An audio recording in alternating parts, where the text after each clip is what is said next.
রাজনৈতিক দলগুলো আবারও জাতীয় নির্বাচনের তারিখ, দিন, সুস্পষ্ট দিনক্ষণ ঘোষণার দাবি জানিয়েছে।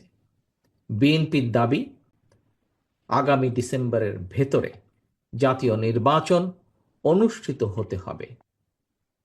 জাতীয় নির্বাচন অনুষ্ঠানের লক্ষ্যে জনপ্রশাসন, আইন শৃঙ্খলা বাহিনীর প্রয়োজনীয় সংস্কারের জন্য অন্তর্বর্তীকালীন সরকারের প্রতি বিএনপি সহ আমরা যারা একসঙ্গে রাজপথে আন্দোলন করেছি, আমাদের সর্বাত্মক সমর্থন অব্যাহত রেখেছি। পতিত পরাজিত পলাতক স্বৈরাচারের আমলে রাষ্ট্র, রাজনীতি এবং গণতান্ত্রিক রাজনৈতিক দলগুলোকে নানা রকম দমন, পীড়ন এবং ষড়যন্ত্র মোকাবেলা করতে হয়েছে। এনসিপিও সেই তালিকা থেকে কিন্তু বাদ যায়নি।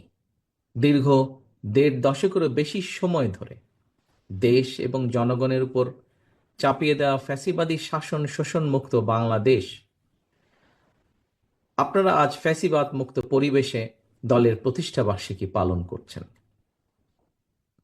পতিত পরাজিত বিতাড়িত ফ্যাসিবাদ যাতে আর কোনো রূপে কোনো ক্রমেই ফিরতে না পারে, তার পুনরুত্থান ঘটতে না পারে, এই সময় সেটিই হোক